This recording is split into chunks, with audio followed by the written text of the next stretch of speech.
안녕하세요. 꿈을 품은 포도원 김영만 성도입니다. 포도원 모임에서 예배 섬김일을 정하고 그날 밤 집에 돌아가 큐티를 하게 되었습니다. 그때 묵상하게 된 말씀 중 한 구절이 로마서 11장 36절입니다. 이는 만물이 주에게서 나오고 주로 말미암고 주에게로 돌아감이라. 그에게 영광이 세세히 있을지어다. 아멘. 로마서 11장 36절 말씀을 읽고 제가 살아온 삶에 대해서 생각해 보았습니다. 살아온 시간 그리고 지금 이 시간은 로마서 11장 36절 말씀으로 생각해 보면 주에게서 나오고 주로 말미암은 그 어디쯤이 아닐까. 그러면서 제가 깊이 묵상한 말씀은 주에게로 돌아감이라는 문장이었습니다. 주로 말미암은 인생의 여정에 아프던 괴롭던 슬프던 성도의 삶은 주에게로 돌아가는 것이라고 바울이 답을 알려주는 듯한 감정이 들었습니다. 주에게서 나오고 주로 말미암은 인생은 모두 주의 은혜였습니다. 제 인생을 돌아봐도 그러했습니다. 그리고 주에게로 돌아갈 인생의 종착지를 향해 가는 여정에 평강하지 못할 이유가 없다는 사실을 깨달았습니다. 어쩌면 그래서 바울은 성경에 포함된 서신들 앞부분에 은혜와 평강을 원한다고 기록한 것은 아닐까 생각해 보았습니다. 예배에 참여하는 모든 이들에게 바울 서신들의 앞부분의 말씀 구절로 코이트 월십을 맺고자 합니다. 하나님 우리 아버지와 주 예수 그리스도로부터 은혜와 평강이 있기를 원하노라.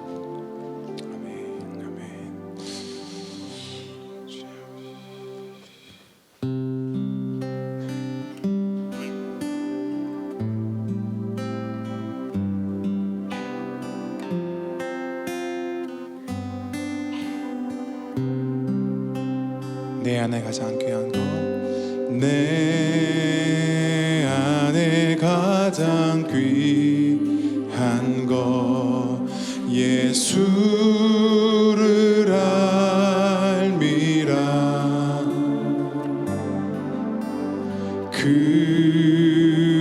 금은보다 더 귀한 것 예수를 알미라.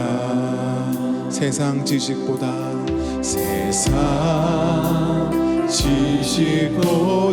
귀한 것 예수를 알미라. 아멘. 내 안에 가장 귀한 것 예수를 알미라.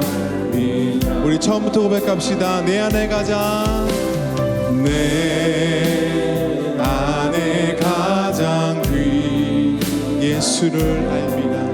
예수를 알미라. 금은보다 더 귀한 것 예수를 알미라. 세상 지식보다 귀한 것, 세상 지식보다 귀한 것 예수를 알미라. 내 안에 가장 귀한 것 예수를 알미라. 고백합시다. 예수의 이름, 예수의 이름 존귀한 그 이름.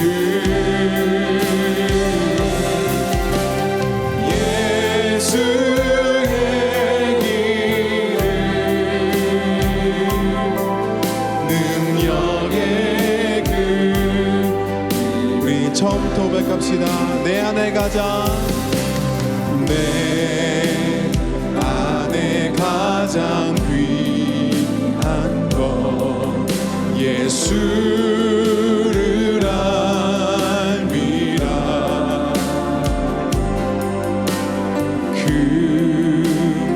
금은보다 더 귀한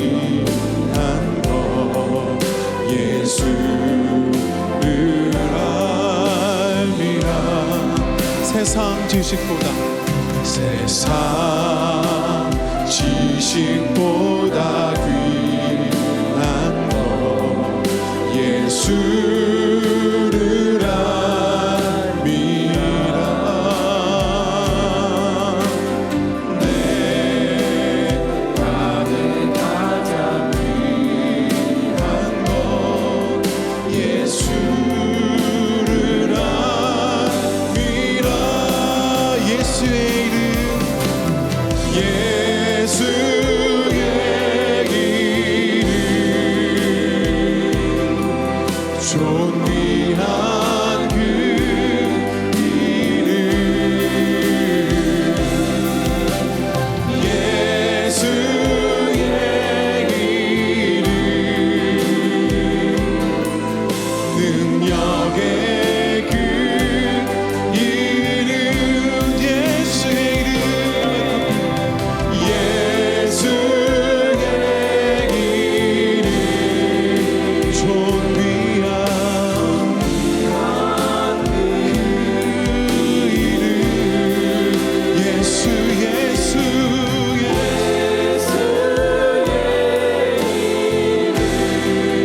능력의 그 이름 능력의 그 이름 나 무엇과도 주님을 바꾸지 않으리. 다른 어떤 은혜 구하지 않을 주님만 오직 주님만이 내 삶의 도움이시니 주의 얼굴 보기 원합니다. 주님 사랑합니다. 주님 사랑해요.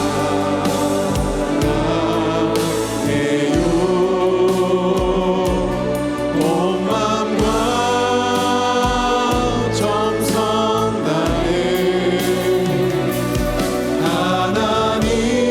하나님의 신신 자녀 대견합니다. 자녀 되기 원합니다. 나 무엇과도 주님을 바꾸지 않으리. 다른 어떤 은혜 구하지 않 오직 주님만이 내 삶의 도움이시니 주의 얼굴 보기 원합니다. 주님 사랑해요. 주님 사랑해요. 온 마음과 정성 다해 하나님의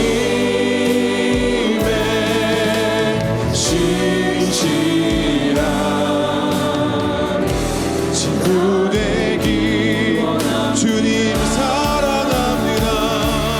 주님 사랑해요. 온 마음과 정성 다해 하나님의 신실한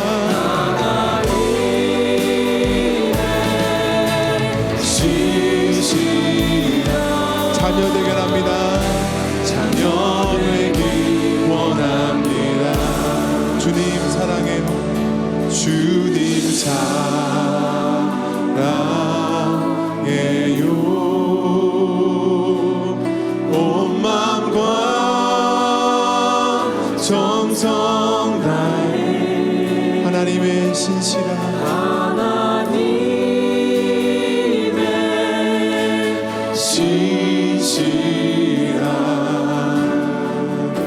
제자 되기 원합니다. 아멘.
높은 산이 거친 들이 아멘 조망이나 궁궐이나 내 주 예수 모신 곳이 그 어디나 하늘나라 할렐루야 할렐루야 찬양하세 내 모든 죄 사함받고 주 예수와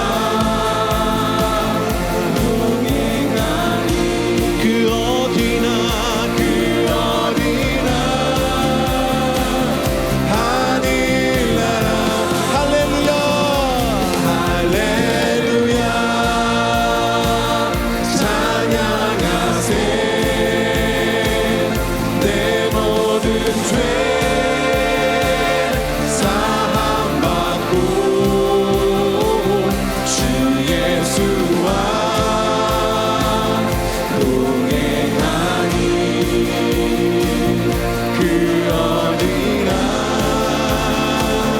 하늘 주 예수와 동행하니 주 예수와 동행하니 그 어디나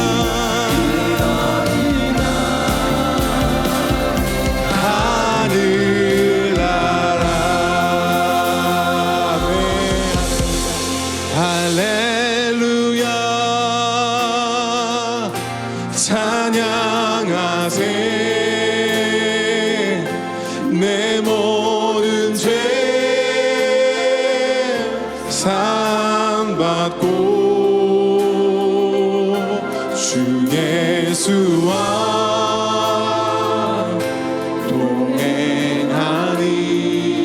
동행하니 그 어디나 하늘나라 할렐루야 아멘 할렐루야 찬양하세 내 모든 죄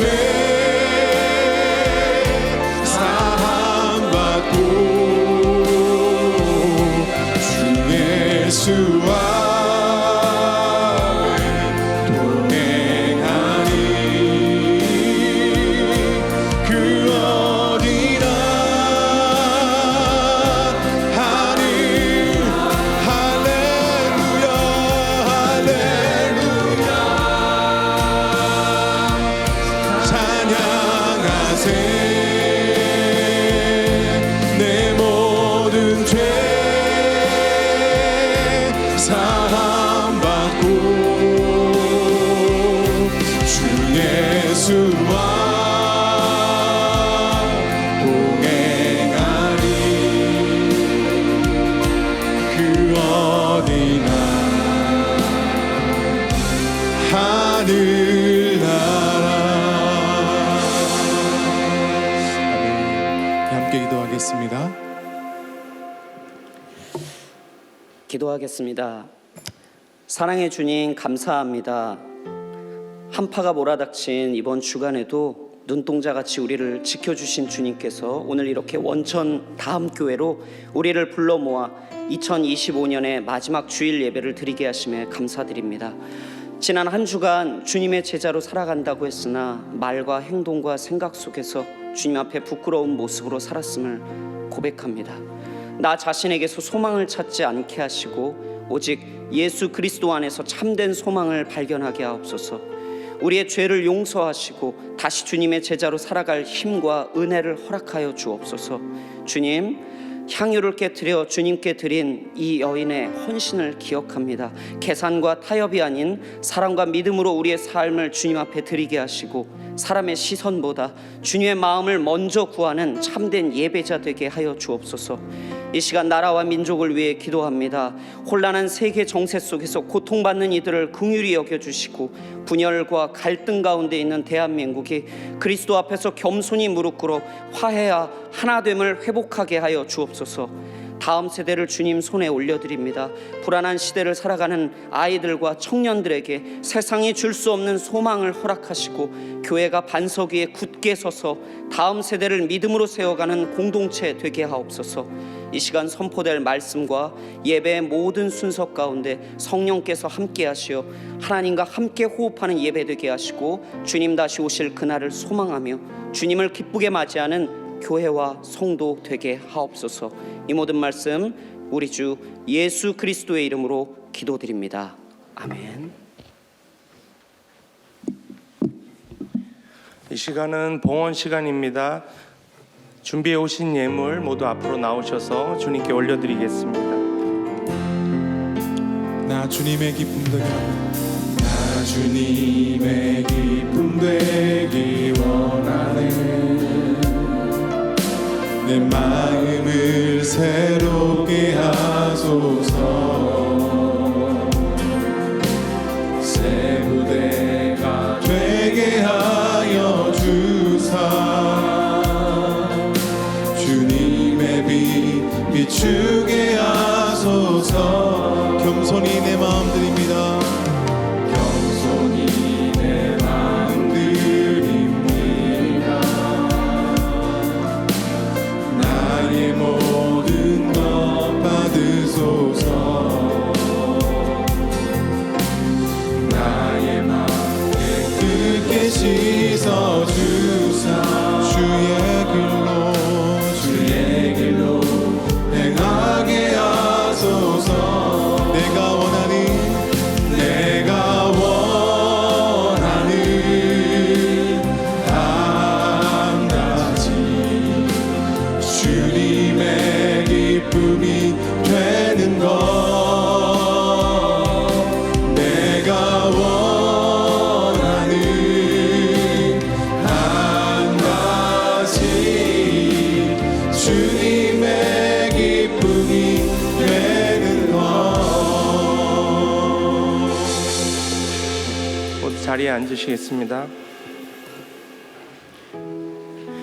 2025년 마지막 주일 다음 교회 예배에 나오신 우리 성도 여러분들을 주님의 이름으로 환영합니다. 오늘 혹시 저희 교회에 처음 나오신 분 있으시면 손을 들어주시면 저희가 좀 환영해 드리기 원합니다. 저희 교회 처음 나오셨거나 오랜만에 나오신 분 혹시 계십니까? 네. 그 새로 오신 새가족이신 우리 김성원 성도님이 오늘 아버님과 함께 예배 나오셨고, 그리고 또 매제가 또 프랑스에서 오셨네요. 봉주루, 예, 여기 또 프랑스에서 오셨는데 저쪽을 향해서 우리가 좀 다른 분들은 일어서 주시고요, 예, 이렇게 손을 뻗어서 환영해 주시면 감사하겠습니다. 네.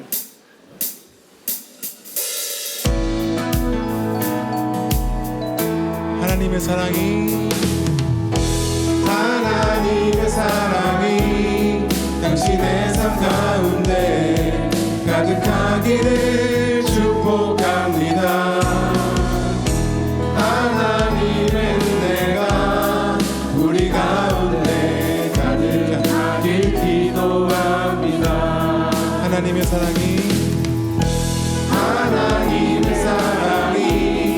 당신의 삶 가운데 가득하기를 축복합니다. 전후 좌우에 계신 분들과도 인사 나눠주시면 감사하겠습니다. 우리 가운데 가득하길 기도합니다. 한 번 더 보면 하나님의 사랑이 당신의 삶 가운데 가득하기를 축복합니다. 하나님의 은혜가 우리 가운데 가득하길 기도합니다. 가득하길 기도합니다. 가득하길 기도합니다. 가득하길 기도합니다. 감사합니다. 예, 모두 자리에 앉아주시기 바랍니다. 오늘 혹시 저희 교회 처음 나오셨는데 등록을 하기 원하시는 분 있으시면 지하 1층 니고데모 홀에 가시면 새가족 안내를 도와드리겠습니다. 그리고 우리 G2G 믿음 2샘과 소망 1샘 교사를 계속해서 모집하고 있습니다. 마음에 또 감동이 있으신 분은 그 주보에 나와 있는 우리 박인희 샘지기님께 신청 부탁드리겠습니다. 그리고 방송팀, 찬양팀 계속해서 또 봉사자를 모집하고 있습니다. QR코드로 신청해 주시면 감사하겠습니다. 그리고 이 시간에는 조금 특별한 시간을 갖고자 하는데요. 잠시 제가 내려가겠습니다.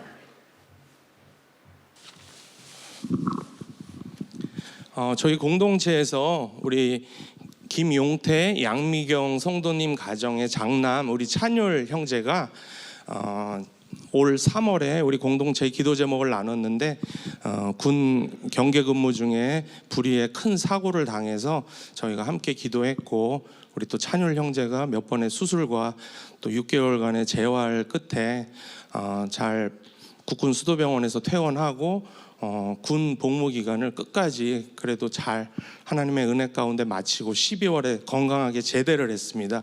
그래서 오늘 이 예배에 참석을 했는데요. 우리 찬율 형제 잠깐만 앞으로 나와 주실래요? 네. 우리 박수로 맞아주시면 감사하겠습니다. 아이고 너무 반갑다. 그래 우리 한 말씀 공동체의 인사 나눠주시면 고맙겠습니다. 안녕하세요. 이번 12월에 전역한 김찬율이고요. 반갑습니다. 제가 불의의 사고로 또 다치게 돼가지고 많이 기도해 주셨다고 들어서 정말 감사드리고 다시 건강하게 걸어다닐 수 있고 예배에 나올 수 있게 되어서 영광입니다. 감사합니다. 네, 감사합니다. 우리 찬율 형제를 위해서 뜨거운 박수 다시 한번 부탁드리겠습니다. 너무 감사합니다. 그리고 내년 1월 1일에 안식년을 맞아서 또 캐나다로 출국하는 우리 행복포도원의 안초롱 안지연 성도님 가정이 오늘 또 예배 참석하셨는데요. 잠깐 앞으로 좀 나와 주시겠습니까? 예. 박수 한번 쳐주시죠. 예.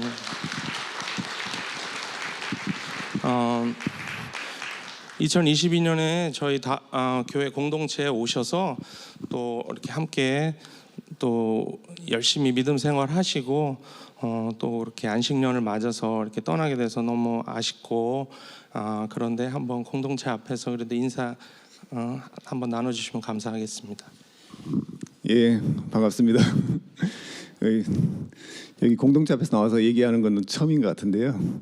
예, 안초롱 성도 그리고 제 아내 안지연 성도입니다. 저희 말씀드리기 앞서가지고 제 찬율 형제가 올해 되게 크게 다쳐가지고 힘들었는데 오늘 아침에 저랑 같이 원천 호수를 한 바퀴 뛰면서 한 10km를 구부를 했습니다. 그만큼 많이 이렇게 회복되고 해서 너무 감사합니다. 예. 이렇게 아까 와서 인사하는 거 보니까 너무 또 든든하고 또 같이 좀 힘이 보탬이 됐던 것 같아가지고 너무 또 감사한 생각이 들고요. 저 소개해 주셨다시피 저희가 1월 1일에 저희 아내 그 안식년 1년 동안 해가지고 캐나다에 잠시 가게 됐는데 아내는 1년 동안 안식년 하고 돌아오고 저는 아이들 한 졸업할 때까지 한 1년 반 정도 있으면서 또 애들 고등학교 졸업하는 것까지 보고 한 1년 반 있다고 하고 있습니다. 예. 그리고 또 저희 저 개인적으로나 저희 가정적으로 좀 큰 이슈가 하나 있었는데 지난주에 제가 군생활 약 3년 정도 했나요? 그 군생활 33년을 마치고 이제 군인에서 민간인으로 전환하게 됐습니다. 예. 제가 고등학교 졸업할 때 아무것도 모르고 진해에 있는 사관학교 가가지고 갔는데 진짜 사관학교 간다는 게 무슨 의미인지도 모르고 갔었습니다. 근데 가니까 먹을 것도 주고 공부도 시켜주고 저기 가르쳐도 주고 훈련도 시켜주고 그래서 저를 이렇게 많이 성장시켜주고 이렇게 단란한 가정을 가지게 해주셨더라고요. 그래서 제가 참 감사하다 이런 생각을 했었는데 최근에는 또 이런 생각이 들더라고요. 제가 좋아하는 그런 19절이 있는데 박노해 시인의 진실이라는 19절에 첫 구절이 큰 사람이 되고자 까치발 쓰지 않았지 키 큰 나무 숲을 지나다 보니 어느덧 내가 커 있더라 이런 구절이 있더라고요. 그래서 저는 군대라는 시스템에 지금까지 감사했는데 교회를 다닌 이후로 이게 다 하나님의 계획하심이고 인도하심이었다 하는 그런 생각이 들더라고요. 그래서 너무 감사드리고 같이 기도하는 그런 시간들이 되게 뜻깊게 느껴졌었습니다. 예, 저는 여기까지 하고 하여튼 뭐 저희를 위해서 기도를 많이 해주시면 저희도 그 밴쿠버로 가서 기도 생활 열심히 하고 또 재밌게 지내다가 다시 컴백 홈 할 수 있도록 하겠습니다. 예, 감사합니다.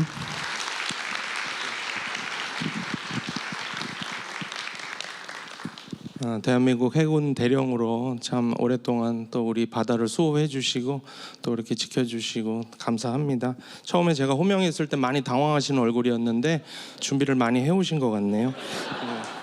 이어서 우리 오현정 성도님 나오셔서 성경 봉독이 있으시겠습니다.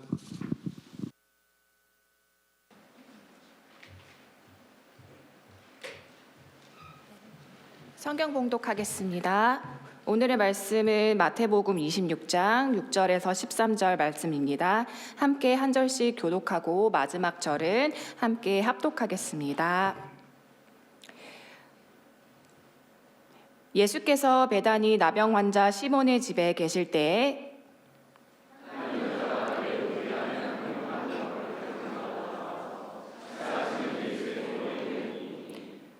제자들이 보고 분개하여 이르되 무슨 의도로 이것을 허비하느냐?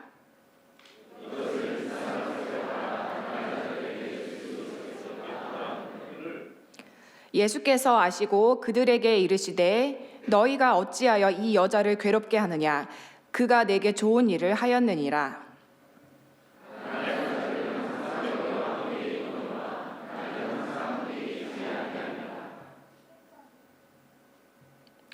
이 여자가 내 몸에 이 향유를 부은 것은 내 장례를 위하여 함이니라. 마지막 절입니다. 내가 진실로 너희에게 이르노니 온 천하에 어디서든지 이 복음이 전파되는 곳에서는 이 여자가 행한 일도 말하여 그를 기억하리라 하시니라. 아멘.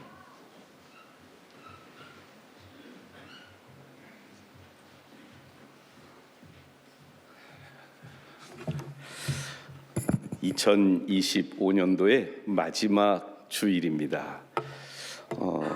이번 주간에 좀 저는 굉장히 하나님께서 그런 약간 하나님도 약간 이 드라마를 좋아하시는 분 같아요. 굉장히 드라마틱하게 역사하시는 그러한 경험들을 하는데 25일 날 우리 특별히 다음 교회에서 여러분들이 예수님을 주인으로 고백하고 침례를 받는 감격을 여러분들이 함께 보시기도 했고요.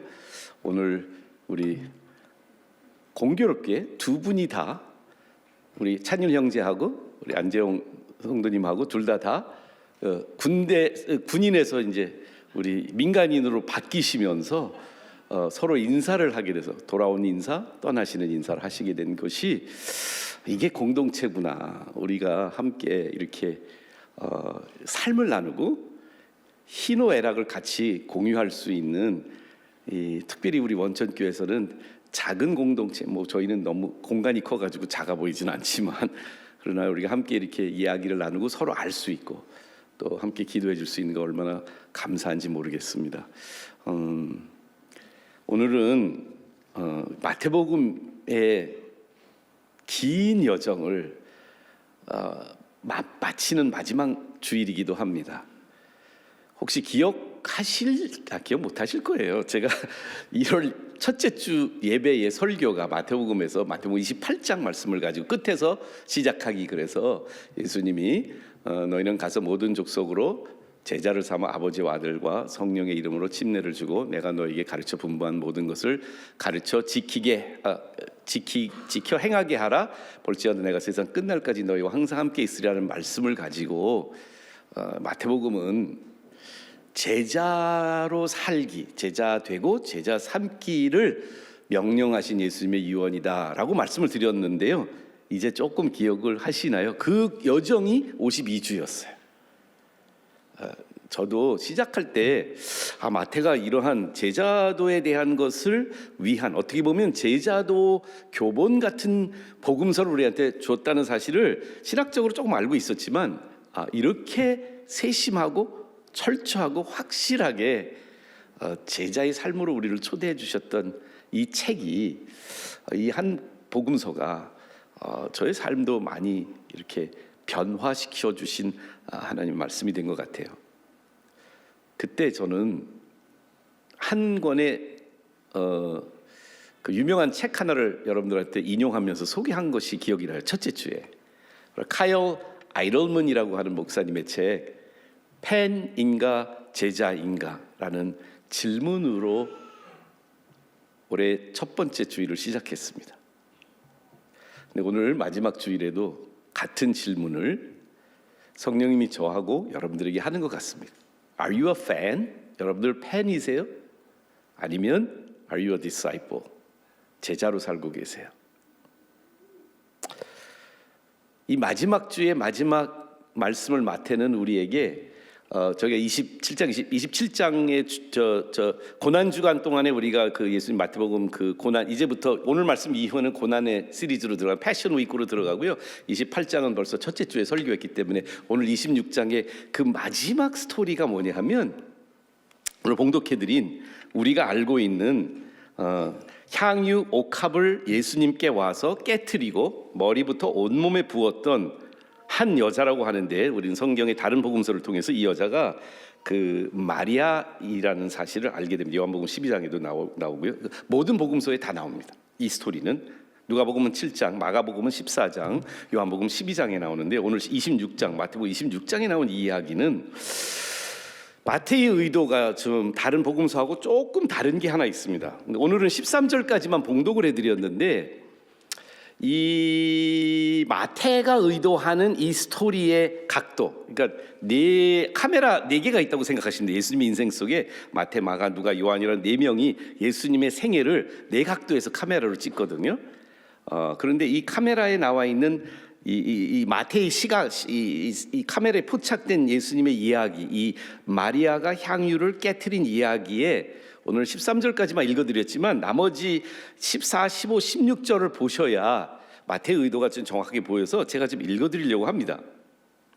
그때에 이제 이 예수님께서 그 마리아의 이 향유 깨트린 걸 가지고 격려하시고 칭찬하시거든요. 진실로 13절에 진실로 너희에게 이르노니 온 천하에서 어디서든지 복음이 전파되는 곳에서는 이 여자가 행한 일도 말하여 그를 기억하리라 하시니라 하고 나서 바로 이어서 이렇게 마태는 이야기합니다. 그때에 12 중 하나인 가룟 유다라 하는 자가 대제사장들에게 가서 말하되 내가 예수를 너희에게 넘겨주리니 얼마나 주려느냐 하니 그들이 은 30을 달아주거늘 그가 그때부터 예수를 넘겨줄 기회를 찾더라. 마리아 한 사람의 이야기가 아니었어요. 오늘 이 마태복음에 기록된 향유 옥합의 스토리는 마리아와 가룟 유다를 우리에게 대칭적으로 보여주고 싶었던 것이 분명합니다. 마리아와 가룟 유다, 달라도 너무 다른 사람이죠. 제가 슬라이드를 좀 준비했는데 혹시 슬라이드가 될까요? 좀 도와주시면 좋겠는데 이쪽에 양쪽 스크린이 다 죽었습니다. 원래 안 되나 보죠? 그러면 안 되면 이가 없으면 잇몸으로라도 우리 나오면 그냥 넘겨주세요. 근데 마리아와 가룟 유다의 두 존재는 굉장히 극과 극의 존재입니다. 두 사람이 어떤 위치에 있었는지, 어떤 자리매김이 됐는지는 우리는 알 수 있습니다. 가룟 유다는 12제자 중에 재정을 담당하고 돈꾀를 맡은 자라고 복음서는 말하고 있는데, 한마디로 말하면 가장 신임받는 측근, 요즘 애들 말로는 인싸입니다. 인사이더. 그렇죠? 예수님과 함께 항상 가장 가까이서 가장 많은 돈을 맡길 수 있는 사람이면, 여러분들이 누구에게 여러분들의 통장과 도장을 맡길 수 있다면 신임받는 사람 아닐까요? 가룟 유다는 그런 인싸였습니다. 마리아는 아웃캐스트, 아웃사이더, 이 누가복음 같은 데는 죄를 많이 진 여인이 왔다고 말합니다. 제일 자격 없는 죄인이었습니다. 가장 신임받는 제자의 가장 뭐라 그럴까요? 이렇게 좀 세상 사람들이 볼 때 그렇게 별로 좋지 않은 여자 같은 죄인이었습니다. 근데 이 스토리 안에 가룟 유다의 이야기, 요한복음 가룟 유다가 말한 것으로 기록하고 있는데, 이 제자들이 분개하여 이 옥합 깨트린 것을 가지고 왜 이렇게 낭비했냐? 이거 팔아가지고 엄청나게 돈 많이 나올 텐데 이거 팔아가지고 우리 가난한 사람들 도와주는 게 더 맞지 않냐 하고 사치를 분개한 예수님의 지인이었죠. 가룟 유다는. 마리아는 정반대, 마리아는 자기가 이걸 했으니까 가룟 유다나 제자들의 마음과는 정반대의 마음이, 이쪽에서는 화가 났고요, 여기서는 어떤 뜨거움이 있었을까요? 여기는 분노의, 분개의 어떤 감정이 솟아올랐다면, 예수님을 향한 주체할 수 없는 사랑의 마음으로 향유옥합을 깨트린 마리아가 있습니다. 결국은 가룟 유다는 영어로는 he sells out Jesus, 예수님을 배반한, sell out 하는 사람이에요. 배반한 사람이에요.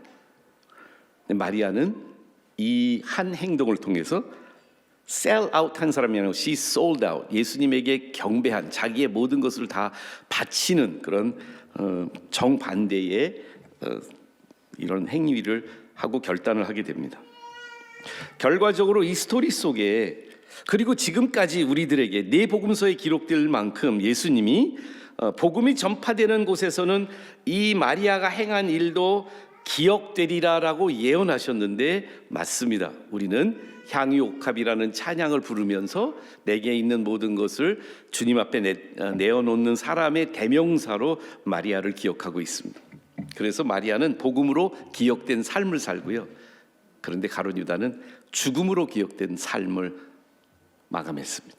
우리는 다 가룟 유다는 자살한 사람, 죽은 사람, 한 사람은 죽음으로, 한 사람은 복음으로 기억이 됩니다. 이렇게 이 마태의 이 말씀의 의도하심은 우리에게 가룟 유다와 마리아의 완전히 어떻게 보면 패러독스고 완전히 대칭적이고 역설적인 삶을 보여주면서, 제 안에는 1년 동안 마태의 복음서를 통해서 저에게 성령님이 계속 물어왔던 질문, 너는 진짜 예수님 사랑하니? 아니면 예수님 사용하니? 너는 팬이냐? 아니면 제자냐? 드디어 나왔네요. 이 말씀 속에 저는 이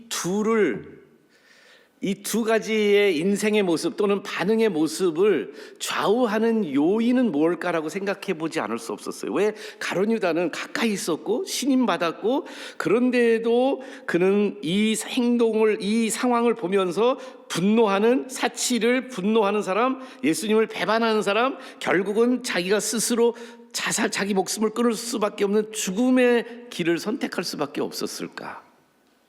마리아는 어떻게 아무 자격도 없었고 예수님 가까이 올 수도 없는, 신분적으로나 여러 가지로 예수님하고 가까이 갈 수 없는 사람에도 불구하고 더 깊이 사랑하고 경배하고 나중에는 복음으로 기억되는 사람이 될 수 있었을까? 그 안에는 저는 예수님과 한 사람 한 사람의 그 어떠한 관계가 설정되느냐, 또는 그 관계 속에서 어떠한 동기가 마음속에 생기느냐가 우리가 제자인지 팬인지, 주님을 사랑하는지 아니면 주님은 그냥 이렇게 먼발치에서나 이렇게 뭐랄까 팬처럼 자기의 필요를 채우기 위해서 예수님을 따르는 자들이 되는지 알 수 있을 것 같아요. 저는 여기에 이 사건의 이야기 속에 등장하는 동기가 엿보이는 이 표현들을 보면서 이래서 마리아에게 그리고 가룟 유다에게 이러한 다른 결과가 초래되는 마음을 가질 수 있었구나. 그래서 첫 번째로는 이 질문을 우리 마음속에 해야 될 것 같아요. 주님과 함께 동행하시면서 주님을 따르겠다고 각오하고 이제 열심히 신앙생활을 영위하고 있는 우리들에게 이 질문을 해야 될 것 같아요. 예수님 따르는 게 아깝습니까? 아니면 아름답습니까? 영어로는 waste, 낭비, 허비 이 단어가 사용이 되거든요. 뭔가 낭비되는 것, 뭔가 너무 과한 헌신과 너무 과한 사랑의 표현들이 낭비처럼 느껴질까요? 랜스 헤버너라는 목사님은 이 본문을 가지고 제목을 이렇게 붙였어요. Sanctified Extravagance, 거룩한 사치라고요. 마리아가 한 거는 사치였습니다. 낭비 같습니다. 그리고 자칫 잘못 보면 혀를 끌끌 차면서 비난하기 딱 좋은 행위를 했습니다. 근데 그 행위의 문제가 아니라 그 안에 있는 마음이 더 중요하지 않을까요? 예수님이 이것을 아름다운 일이라고 좋은 일이라고 표현하고 있습니다. 왜 마리아는 300데나리온, 오늘 돈으로 환산하면 3천만 원 정도 되는 그러니까 300데나리온, 하루 일당이 1데나리온이니까 300일을 평균 일한다고 가정을 하시면 한 1년치, 물론 이제 어떤 분은 3억일 수도 있겠죠. 1년치 연봉에 해당되는 이 귀한 것을 한 번에 다 그냥 허비해 버려요. 세상의 계산으로는 이것이 굉장히 아까운 것입니다. 마음속에 아까운 마음이 들 수가 있어요. 그러나 사랑하는 사람에게는 아름다움의 표현이, 사랑하는 대상을 위해 전부 쏟아부을 때 그 가치가 완성됩니다.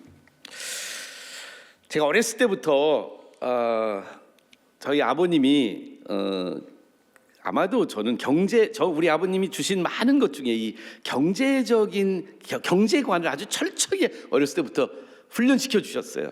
그래서 아주 그 다른 친구들은 물론 그때 뭐 제가 자라났던 60년대 뭐 그 중반 정도에 이제 학교 가기 시작을 했고, 그 다음에 70년대 이제 초등학교 졸업한 게 언제일까요? 70년 1년 2년 정도 되는데, 하여간 그 시기에 한국의 경제적으로도 어려웠지만 한국의 경제 상황과 무관하게 저는 굉장히 용돈에 있어서 이렇게 넉넉하지 못한 그 용돈을 함부로 주시지 않는 아버지 밑에서 자랐어요. 어렸을 때 너무 용돈 안 주셔가지고 한 번은 아버지가 집에다 지갑을 두고 어딜 가셨는데 지갑을 보니까 돈이 이렇게 지폐가 있어가지고 제가 그거 훔쳤다가 들통이 나서 고아원까지 갈 뻔했어요. 우리 아버지가 이제 교육을 시킨다고.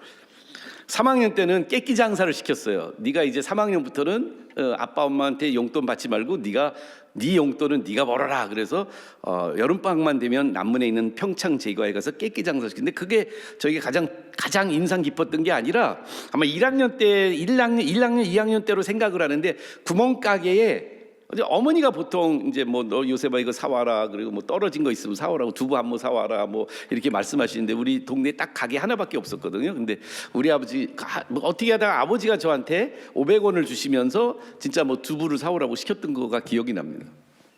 우리 어머니가 심부름 시키시면 그냥 용돈 주시면 그거 있잖아요. 심부름 하는 사람한테 좀 개평이 좀 떨어져야 되지 않겠습니까? 그래서 제가 가게를 가면 두부도 사고, 그 또 이제 동전이 한 200원, 300원 남으면 사탕도 사 먹고, 그렇게 했던 습관이 벌써 있었는데, 제가 두부를 사가고 아버지한테 이제 돌아왔죠. 집에 왔더니 아버지가 그 잔돈이 어디 있냐고, 거스름돈 어디 있냐고 내놓으라고 그러시더라고요. 그래서 내가 이제 내놨는데 아버지가 딱 보니까 이게 좀 비거든요. 그래서 저를 다시 구멍가게로 보내서 영수증을 갖고 오라고 하셨습니다. 구두쇠 아버지 밑에서 자라났어요. 근데 대학교 들어갔는데 한 번은 제가 있는 그 학교 근처에 아버지가 오셨어요. 집회하러 오셨어요. 근데 저 이제 집회하고 이제 대학교 3학년 때 정도 되나 보다. 집회하러 오셨는데 이제 제가 이제 그때 이제 차가 하나 있어서 이게 중고차 하나를 이제 일하고 막 알바, 그때 대학교도 알바를 계속 해야 되는 거예요. 제가 대학교 내내 알바를 했는데, 그래서 자동차가 있어서 아버님이 이제 제가 운전하라고 저를 데리고 이제 저더러 이제 아버님 모시고 그 백화점을 가셔야 돼요. 우리 아버지는 백화점을 별로 쇼핑을 싫어하시는 분이에요. 근데 백화점을 가자고 그러셔서 제가 좀 의아했어요. 아버지 뭐 떨어졌나 보다. 뭐가 떨어졌는지 모르는데 백화점을 갔더니 1층에 가면 이렇게 좀 화장품이 있는 데를 간 거예요. 아버지가 뭐 당신 뭐 이렇게 뭐 쉐이빙하거나 이런 거에 뭐 쓰시려고 화장품 가게를 가나 보다. 근데 여자 화장품 가게를 가시는 거예요. 그런데 백화점에서, 미국에는 이제 뭐 화장품이나 이런 거 살려면 백화점에 가면 정가를 내야 되고요. 백화점 말고 드럭스토어 같은 데 가면 똑같은 제품을 이렇게 디스카운트 받아서 살 수 있는데, 아버지가 뭘 막 고르게, 아버지 이거 여기서 사지 말고 우리 저기 드럭스토어 가서, 안 된대, 여기서 꼭 사야 된대. 그래서 왜요? 그랬더니 어머니를 위해서 화장품을 사시는 거예요. 그때 에스티 라우더에서 나이트 리페어라고 그래서 밤에 뭐 포장 공사 하는 거 뭐 이런 이름이 나이트 리페어, 마치 그 아세요? 혹시 그걸 사시는데 그게 막 150불인가 그런 거예요.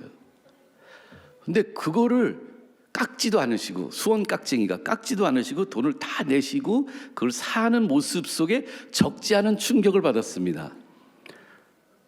300원짜리 두부 사오라고 하고 200원 영수증 안 받아왔다고 돌아보내는 우리 아버지가 어머니한테는 150불을 저렇게 쓰시는 걸 보고 제가 굉장히 충격을 먹었습니다. 그때 저는 처음으로 거룩한 사치가 뭔지를 깨닫게 되었어요. 사랑하면 가성비를 따지지 않아요.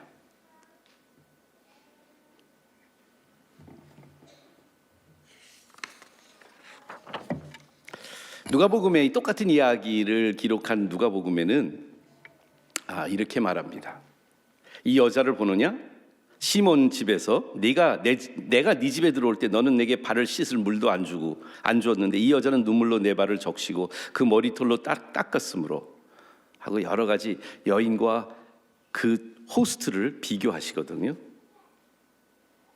예수님을 초청은 했지만 그 마음속에는 물도 입맞춤도 기름도 붓지 않았던 호스트의 모습과 자기의 전부를, 자기의 모든 것을, 향유, 비싼 향유만이 아니고 자기의 눈물과 머리털과 자기 손으로 예수님을 경배하고 사랑하는 여인의 모습을 우리한테 보여주고 있습니다.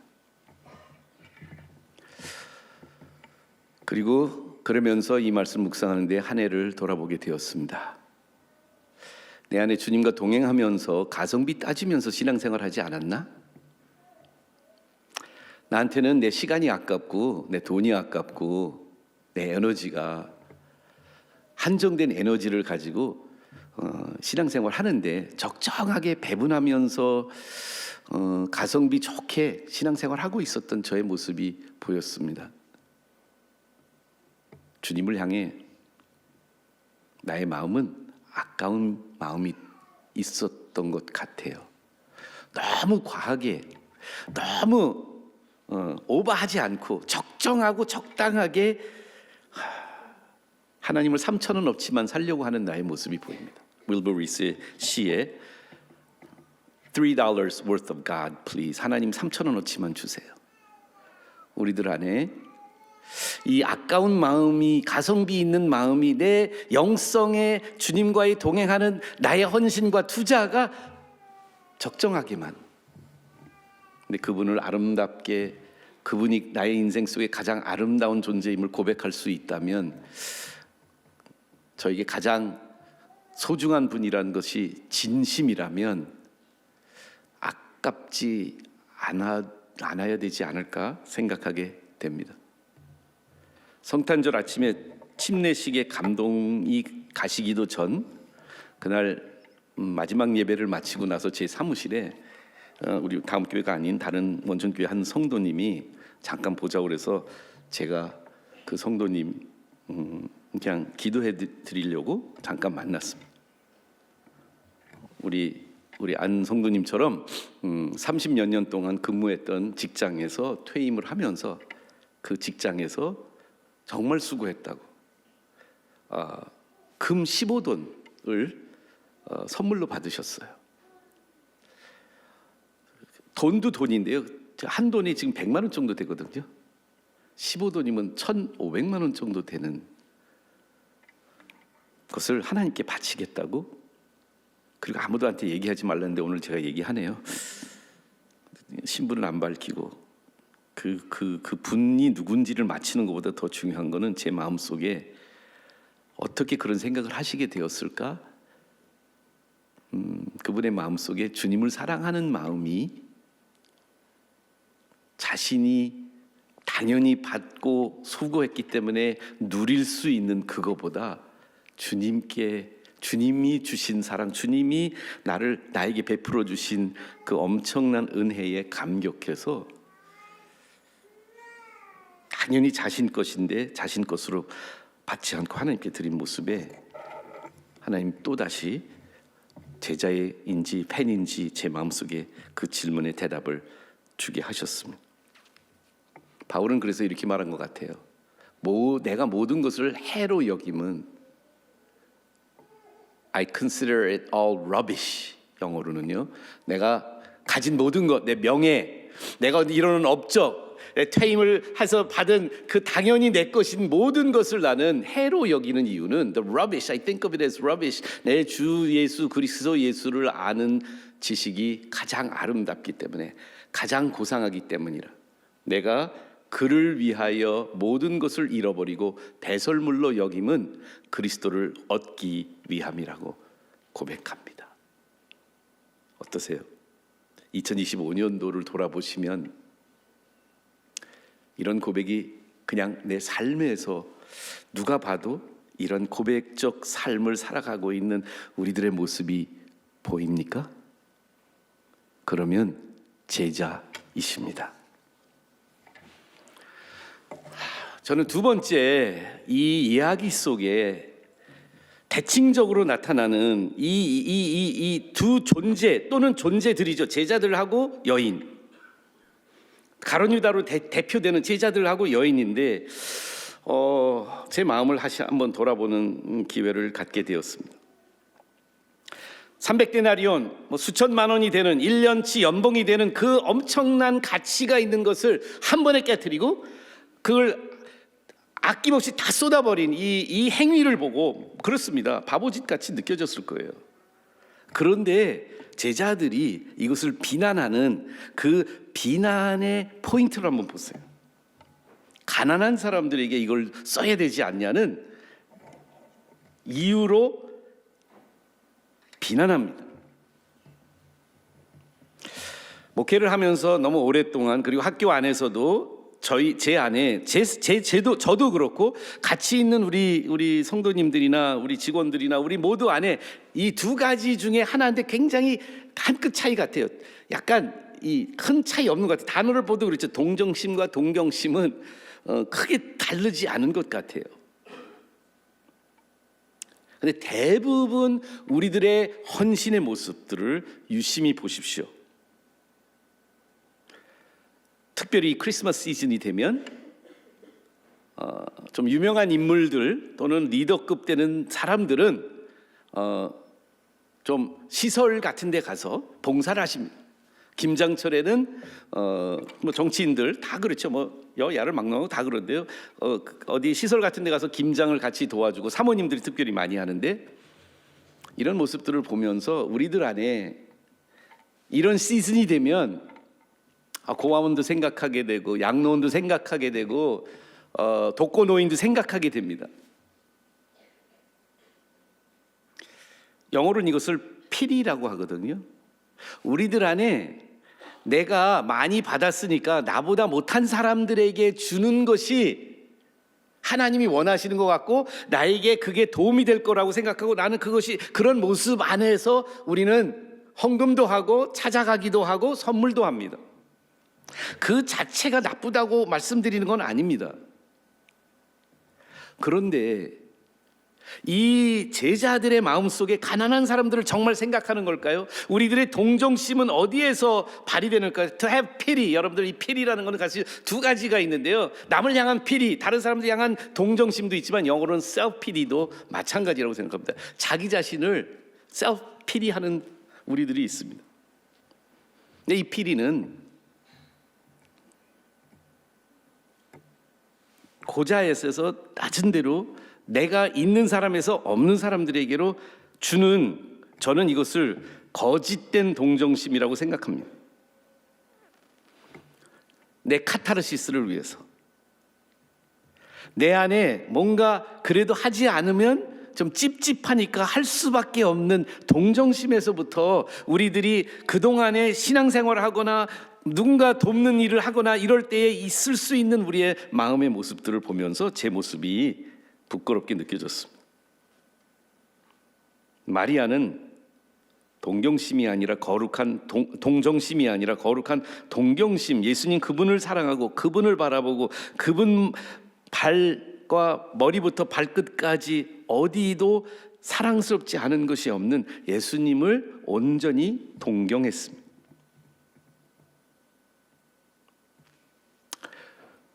우리의 제자도는 예배에서 나오는 것이 아닐까요? 우리의 제자의 동기는 주님께 헌신하고 주님께 내가 있는 재물과 시간과 내가 있는 모든 것을 아낌없이 드릴 수 있는 우리의 마음은 내가 만들어내는, 그래서 좀 개척교회가 가난하니까 거기에 더 헌금하고 싶어 하고 좀 우리 주변에 있는 좀 유리창 많이 깨진 양로원이 관리를 잘하는 양로원보다 더 우리가 방문하고 싶어하는 우리들의 마음 속에 이 가룟 유다의 마음이 드러난다고 생각합니다. 예수님 말씀하십니다. 가난한 자들을 원치 않으셨을까요? 아니요. 누구보다도 변두리에 있는 사람들, marginalized people을 예수님은 항상 찾아가시고 도우시고 그들의 필요 속에 진정한 필요, 그들의 죄를 사해 주시면서 하나님이 인정해 주시는, 하나님은 피리의 하나님이 아니고 하나님은 패셔너트하게 사랑하시는 하나님. 그 예수님의 패션에 감동받은 마리아가 예수님을 패셔너트하게 사랑하면서 자신의 가장 소중한 것을 드린 거죠. 이 당시의 문화적인 유대적인 상황에서 보시면 마리아가 가지고 있었던 얼마 안 되는 소유 중에 가장 자기 결혼을 위해서 이 향유 옥합을 준비할 수 있고요. 아니면 사실 두 가지 용도로 이 향유 옥합이 사용됐어요. 싱글 여자가 결혼할 때 바르든지 아니면 사랑하는 가족이 죽으면 바르든지 하는 거예요. 만약에 여기 우리 마태복음은 그게 명확하게 안 나오죠. 이게 나사로의 여동생 마리아가 맞다면 오빠의 죽음에도 사용하지 않았던 향유였습니다. 예수님께 그것을 다 부었습니다. 마리아가 뛰어나서요? 아니요. 마리아는 알았던 것 같습니다. 아니, 알았습니다. 이분이 내 죄를, 우리의 죄를 짊어지기 위하여 이 땅에 오신 하나님의 어린 양이고 우리 죄를 위하여 곧 십자가에 죽으실 것을 예수님의 발 아래에서 그 말씀을 들으면서 그의 마음속에 확신했던 것입니다. 오빠보다 더 소중한 예수님, 우리를 위해 자신의 목숨을 아낌없이 바칠 그 예수님에게 향유 옥합, 나의 가장 소중하고 내 모든 전 재산을 드리는 것 결코 아깝지 않았습니다. 예수님은 이런 말씀하십니다. 요한복음 16장 27절에 너희가 나를 사랑하고 또 내가 하나님께로부터 온 줄을 믿었으므로 아버지께서 친히 너희를 사랑하심이니라. 하나님이 먼저 우리를 사랑하셔서 그 아들을 보내주셨는데 그 하나님의 사랑을 온전히 아는 사람의 반응은 사용이 아니라 사랑입니다. 믿음은 사랑입니다. 예수님이 하나님의 아들임을 믿고 나의 죄를 위하여 돌아가신 것을 믿는다는 사실은 그 예수님이 나의 죄를 위해서 모든 죄를 용서하기 위해서 이 마리아의 마음속에는 예수님의 사랑에 감격해서 사랑하지 않을 수 없었습니다. 그 먼저 사랑해 주신 하나님이 우리를 먼저 사랑해 주신 사랑 때문에 마리아도 예수님을 사랑할 수밖에 없었던 것이라고 생각합니다. 이 스토리의 클라이맥스는 여기 있는 것 같습니다. 바로 마리아가 이렇게 할 수밖에 없었던 이유, 가룟 유다와 제자들이 아직도 예수님이 수차례 가까이 계신 제자들에게 많이 말씀하셨거든요. 예루살렘으로 올라가자. 그리고 예루살렘에 왔습니다. 이제 내가 죽을 것이다. 이 본문 안에서 예수님이 이미 그 말씀하십니다. 예수님이 그 본문 전에요. 예수님이 죽으신다는 것을 다 듣고 나서도 제자들은 전혀 그것을 듣기는 들었지만 실감하지 못했던 것 같아요. 오늘 스토리, 오늘 본문에 예수님이 이렇게 해석해 주세요. 이 여인이 이렇게 한 거는 낭비가 아니다. 왜 그러냐면 나의 장례를 위하여 준비한 것이라고 말합니다. 죽기 위해서 살아셨던 주님. 예수님의 삶은 죽음을 처음부터 생각했던 삶이셨습니다. 그런데 우리는 살려고 안달하고 살려고 죽기까지 살려고 몸부림치고 있는 우리들의 모습이 아닌가 생각합니다. 요한복음 12장에 이 스토리가 기록된 같은 12장에 예수님이 이렇게 말합니다. 내가 진실로 진실로 너희에게 이르노니 한 알의 밀알이 땅에 떨어져 죽지 아니하면 한 알 그대로 있고 죽으면 많은 열매를 맺느니라. 자기의 생명을 사랑하는 자는 잃어버릴 것이요 이 세상에서 자기의 생명을 미워하는 자는, 제가 빛 때문에 잘 안 보이는데요, 뭐라고 그럽니까? 내가 여기 기록된 걸 읽어드릴게요. 자기 생명을 미워하는 자는 영생토록 보존하리라. 죽기 위해 오신 그분을 우리도 따라서 하늘의 밀알처럼 우리의 생명을 사랑하는 것이 아니라 우리의 생명보다 더 소중한, 죽음보다 더 죽음으로도 갚을 수 없는 그분을 향한 우리의 삶이 그분처럼 하늘의 밀알이 되는 삶이 아닐까 생각합니다. 자기의 가장 귀한 것을 깨뜨려 예수님의 죽음을 기억합니다. 유다는 자신의 이익을 위해 그 마지막 십자가로 가는 예수님을 팔아버립니다. 30에 팔아넘깁니다. Sell out or sold out. 제 2025년도를 돌아보면서 얼마나 자주 예수님을 셀아웃 하지 않았나. 내 옥합을 움켜쥐고 있으면서 깨트리고 싶지 않아 안달하고 있는 나의 이 소중한 것들을 지키겠다는 나의 그 몸부림이 오히려 주님께 영원히 같이 살 수 있는 그 삶으로의, 죽음을 통해서 얻는 삶으로의 초대에 거부하고 있지 않는지 모르겠습니다. 1950년대에 다른 데도 제가 몇 번 인용한 이 예화이긴 한데 이 말씀으로 오늘 마치려고 합니다. 1950년대 미국에 선교 이런 헌신의 붐이 일어났었습니다. 특별히 기독교 대학들 중심으로 많은 청년들이 선교에 헌신하는 그런 일들이 있었습니다. 위튼 대학교에 은퇴한 선교사의 간증을 했습니다. 근데 그 간증을 채플 시간에 했는데 그 선교사님이 특별히 남미의 그 에콰도르 지역에 이 아마존이라고 하는 그 우리도 이제 뭐 영화나 이런 텔레비에서 보셨을 수는 있는데 미개한 원시인들이 아직도 하나님의 예수 그리스도의 복음을 한 번도 듣지 못하는 미개인들이, 원시인들이 살고 있는, 아무도 서양인들이 접촉하지 못한 그런 부족들이 있는, 종족들이 있는 이야기를 은퇴한 선교사를 통해서 위튼 대학교에 있는 몇몇 학생들이 듣게 되었습니다. 그 채플에 참석하고 있었던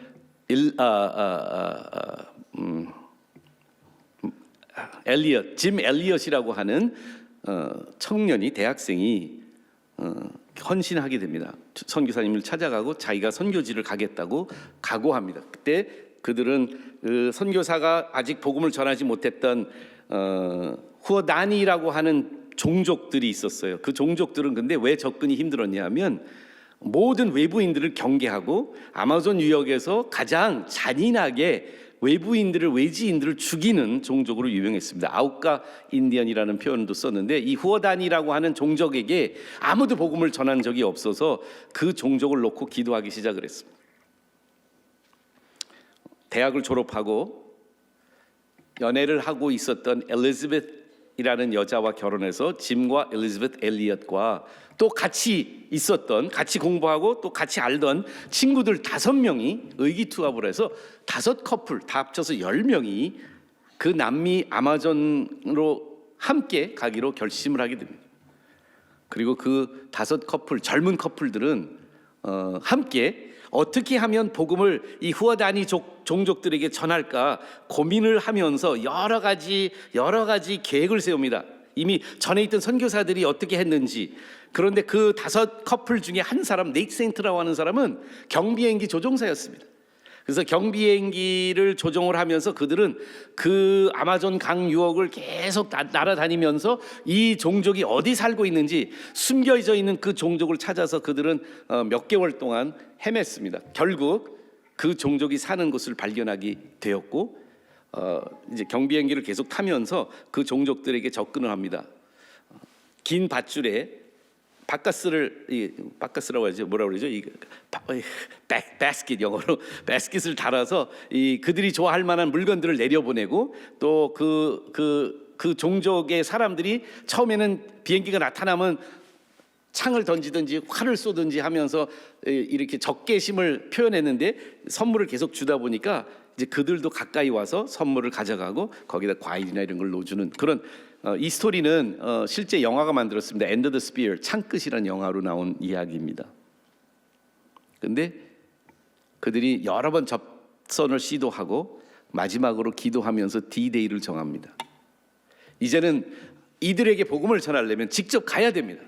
근데 얼마나 리스크가 많은지 모릅니다. 가면 이들이 자기네들을 죽일지 안 죽일지 평소에 외지인들을 다 죽였던 종족인 걸 알기 때문에 5 커플들은 이제 정해진 그 날을 놓고 기도하기 시작을 합니다. 열심히 기도합니다. 그리고 그 전날 밤이 되어서 하나님께 간구하면서 복음을 전할 수 있게 하나님께서 기회를 달라고 그들이 함께 손 모아 기도하고 그날 밤 다 잠자리에 들었습니다. 짐 엘리엇은 일기 쓰는 게 굉장히 아주 굉장히 디스플린되어 있는 사람이라 매일 저녁 일기를 썼습니다. 그날 밤에도 일기를 쓰고 다음날 아침에 경비행기를 타고 5명의 남자 선교사들 남편들이 다 가게 됩니다. 영화를 보시면 그들 비행기 안에는 엽총과 권총과 그 외에 자신들이 자신을 보호할 수 있는 것들을 가지고 갔습니다. 아우카 인디언들이 호다니 그 종족의 사람들 대표들이 몇 명이 와서 처음에는 굉장히 환대하는 듯한 표현들을 했기 때문에 갖고 온 선물들을 놓고 접선을 시도합니다. 그들이 앞에 먼저 나온 사람들과 접선하는 동안에 뒤쪽에서 하우다니 워리어들이 가장 사람을 잘 죽이는 사람들이 와서 5명을 다 창으로 죽입니다. 백사장에 빨간 피를 흘리며 5명은 다 죽습니다. 그 소식이 미국으로 전해지면서 미국의 모든 신문들과 매스컴은 대서특필을 합니다. 얼마나 아까운 죽음인가. 복음을 전하지도 못하고 5명의 젊은 청년들이 저렇게 피를 뿌리면서 백사장에서 개죽음을 당한 것이 얼마나 아까운가 라는 뉴스 매체들이 계속 대서특필하고 큰 활자로 씁니다. What a waste. What a waste. 엘리자베스 엘리엇은 남편의 시신이 그 현지에 있는 그 정부 관계자들로부터 다시 찾아왔고 장례를 치르고 나서 기억을 했습니다. 남편이 일기를 썼구나. 남편의 일기를 열고 그 전날 밤 떠나기 전에 자기 일기에 남긴 마지막 한 문장에 아내는 억장이 무너지지 않을 수 없었습니다. 그러나 아내도 같은 마음이었기 때문에 하나님께 감사드렸습니다. 짐 엘리엇 일기의 마지막 장에 기록된 말씀입니다.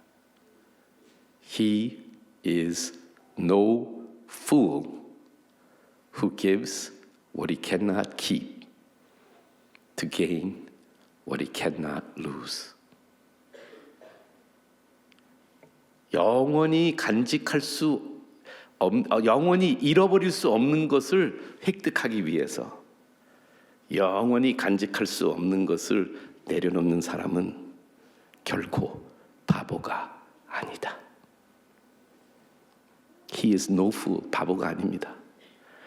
내 돈, 내 젊음, 내 생명도 영원히 간직할 수 없습니다. 그러나 영원히 잃어버릴 수 없는 주님의 사랑, 주님의 인정, 주님의 함께 하신 영원한 삶을 얻기 위해 자기가 소중하게 여기는 모든 것을 아낌없이 버리는 사람은 바보가 아닙니다. 마리아는 그 길을 선택했습니다. 기도하실까요?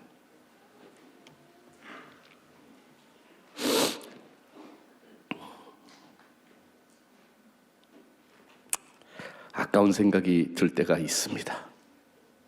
주님의 아름다움을 묵상하지 않을 때. 동정심이 저를 움직입니다. 동경하는 마음보다 그게 빠르기 때문입니다. 살기 위해서 죽지 않으려고 노력할수록 죽음의 길을 갑니다. 그러나 죽기를 두려워하지 않고 내 생명을 아깝게 여기지 않는 자들에게는 영생이 준비되어 있습니다. 주님, 제자로 살 수 있도록, 제자가 될 수 있도록 저희에게 먼저 잃어버릴 수 없는 저희의 영혼을 구하기 위해 영원히 간직할 수 없는 당신의 생명을 우리를 위해 주신 그 십자가를 기억하며 우리도 주님의 십자가를, 우리의 십자가를 지고 주님을 따르는 제자들이 되게 하여 주시옵소서. 감사드리고 예수님 이름으로 기도합니다. 아멘. 같이 일어나시죠. 이렇게 고백했으면 좋겠습니다. 올해 마지막 찬양으로 주님을 높이기를 원합니다. 우리를 위해서 오셨습니다. 이 땅 위에 오신 하나님의 본체 십자가에 달리사 우리 죄 사하셨네. 하나님이 그를 지극히 높여 모든 이름 위에 뛰어난 이름을 두사 우리 예수 이름 앞에 절하고 모든 입이 주를 시네. 영광 중에 오실 주를 보리라. 선포해 마음으로 찬양합시다. 왕께 만세. 존귀와 위엄을 찬양해. 왕께 만세. 주 예수 하나님 왕께 만세. 왕께 만세. 존귀와 위엄을 찬양해. 왕께 만세. 주 예수 하나님. 이제는 우리를 위해 자신의 모든 피와 생명조차 아끼지 아니하시고 바쳐 주시면서 사랑하신 예수 그리스도의 사랑과 그 아들도 독생자도 아낌없이 우리를 위해 주신 하나님의 은혜와 성령님의 감동 감화하심이 이제는 팬이 아니라 제자로 주님을 아름다운 주님만 사랑하고 주님을 위해 모든 것을 바치기 아까워하지 않는 귀한 권속들 머리 위에 지금부터 영원히 함께 하시기를 축원하옵나이다.